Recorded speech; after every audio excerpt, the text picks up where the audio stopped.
We'll have Rotus join us later on the show, but right now we'll go for updates on sports stories across the globe. And Aaron Akirejola joins us. Morning, Aaron. A very good morning to you, Aya. Good morning to you, Doctor. Good morning to you, Rufai. Let's get it started with the gift that keeps giving. That is the UEFA Champions League. Real Madrid, once again, in their usual fashion, decided to actually give us a treat yesterday. This man, Joselu, of course, in the 88th and in the 91st minute, literally rolled Real Madrid back into the tie and ensured that they got what they will call in football the smash and grab, literally, because Bayern Munich were in cruise control. They were thinking they were going to actually win this particular one, but who would have ever thought that this would actually play out the way he actually played out? And ultimately, Carlo Ancelotti there celebrated with his team, his fans, and the Real Madrid and the Los Merengues faithfuls all over the world. A very, very historic moment for them. Another Champions League final, another comeback. And once again, when they talk about, or when they use the word indefatigable, that's the word you use to describe Real Madrid and all they do in the UEFA Champions League. Moving away from that, let's talk about, because there was a huge controversial moment. Okay, but first of all, a lot of people have hailed Carlo Ancelotti as one of the greatest of all time when it comes to coaches with club football, especially in the UEFA Champions League. Because when you look at the stats, once again, he has proven that he knows how to engineer a win when it matters the most. When his team's back against the wall, they know how to rise. Like the proverbial phoenix out of the dead. You can actually see there. They've got into the finals. In last season, Manchester City beat them. They stopped at the semifinals. They won in 2021, 2022, and we could go on and on. And they have a date with destiny. Wembley is calling this time around.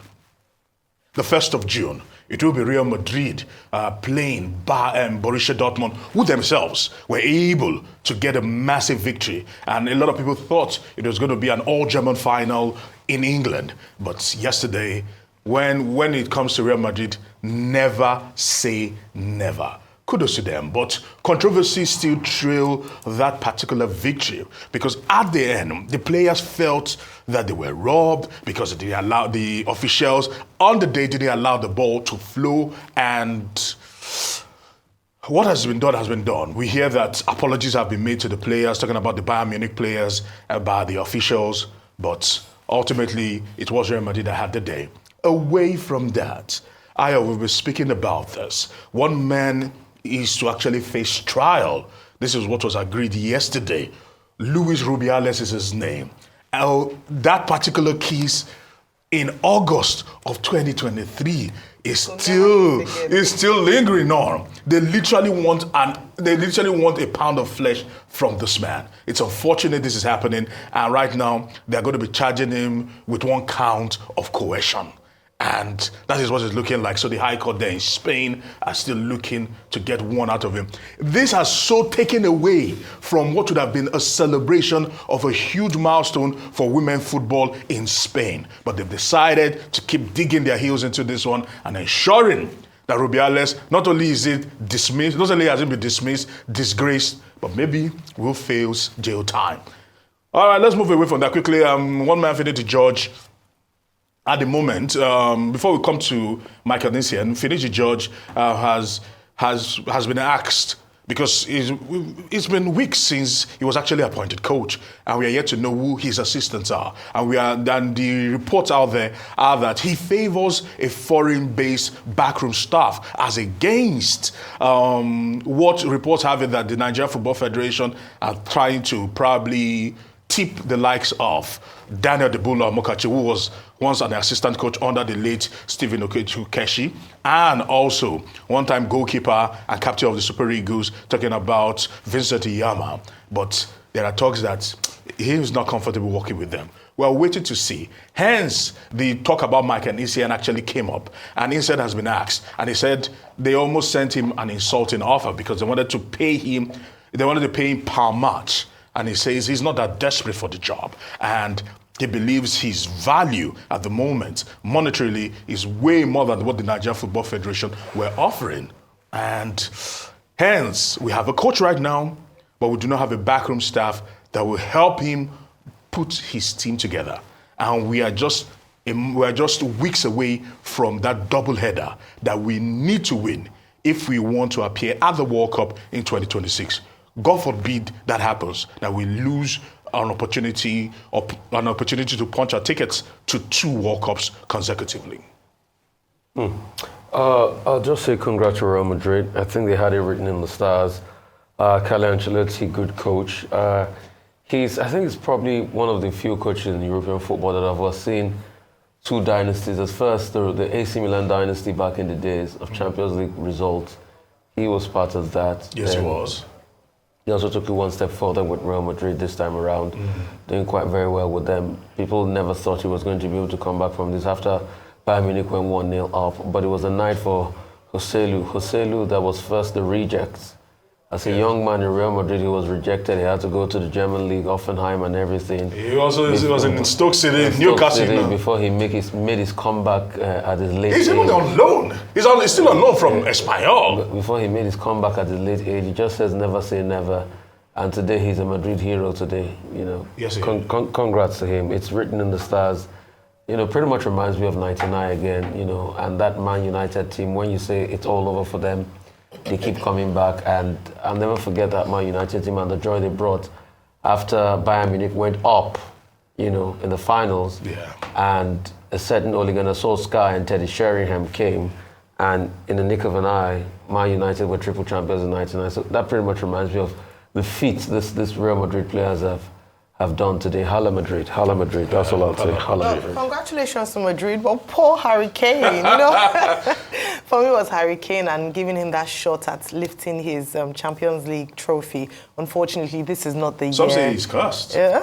Because this is the first time Bayern Munich will be going trophyless since the 2011-2012 season. Yeah. It was the season that Harry Kane came into the team. He should just win something. So really, really sad about it. I was rooting for them, and I was hoping that, and I'm rooting for an underdog win. So I'm still banking on Borussia Dortmund. Okay. I love an underdog story, but let's see how that'll play out. But I want to talk about Luis Rubiales in detail.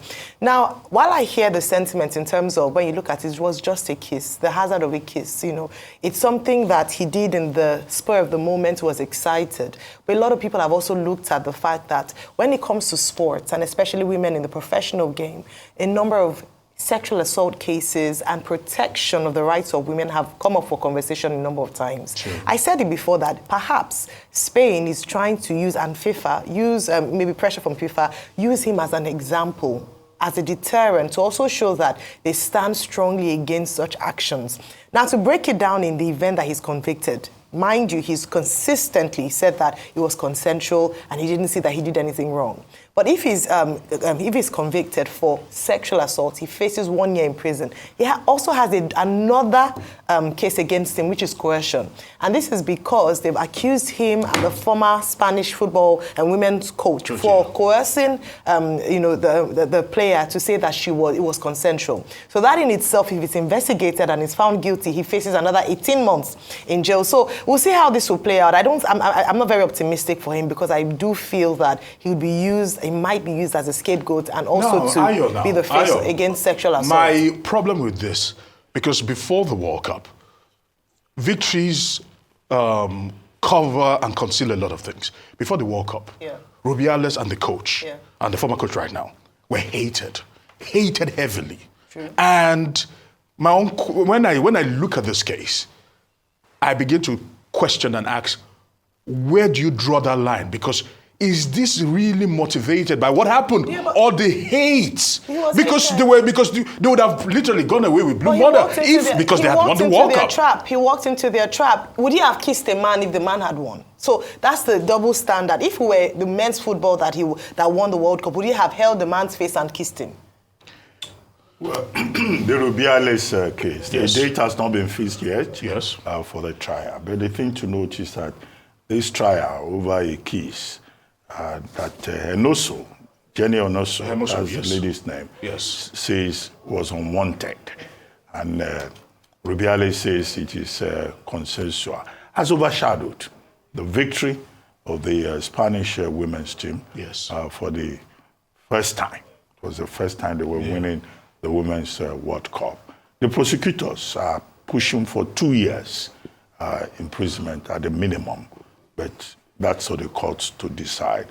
But maybe that will teach so many people across the world to be careful what you do, even when you are overexcited. Whether hate or not, you know, no means no.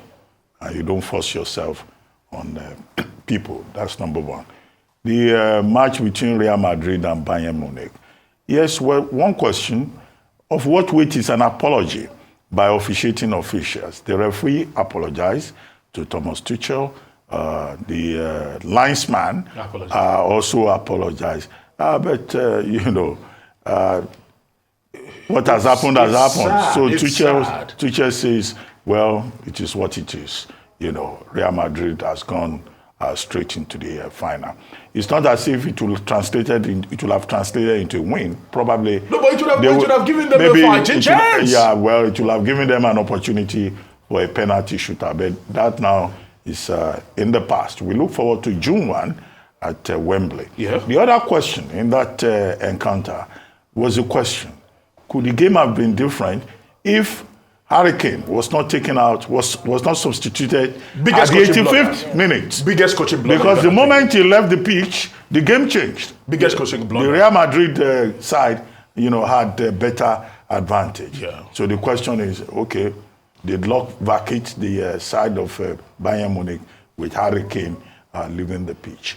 Now, on Saturday, we're going to have Fulham versus Man City. Yes, and Fulham, they've been doing like, we will deal with them. Yes. We will deal with them. No, will they be able to halt Man City title rush? People are actually scared because instead of training some few days ago, Fulham players, maybe I'll bring the video tomorrow, were busy flying kites and just enjoying themselves. They are picturing themselves maybe in Ibiza at the moment, on the beach, and just probably sipping on some pina colada. Let's put it that way. Well, finally, there's one man called FBI, you know, said to be a Nigerian boxer. Okay. I don't know why he calls himself FBI, who is saying that he wants to beat Anthony Joshua. You know, and Anthony Joshua should fix the date and the time for the encounter, and he's been practicing punching tires. He doesn't want that way. Did they encourage people to commit suicide in boxing? Or is the man a skit maker? You can push it down to wishful thinking. Everyone can actually aspire to do something, but are you in the right frame? Are you in the better scheme of things to actually make that kind of bout happen? Except it's an exhibition bout. Can he actually finance it? Can he bankroll it? Because if Anthony Joshua is to come to Nigeria to make that happen, it's a different ball game. We need to he's go. I blame his motivational coach. Aspire to. You can do it. Thank you so much, Aaron. Always a pleasure.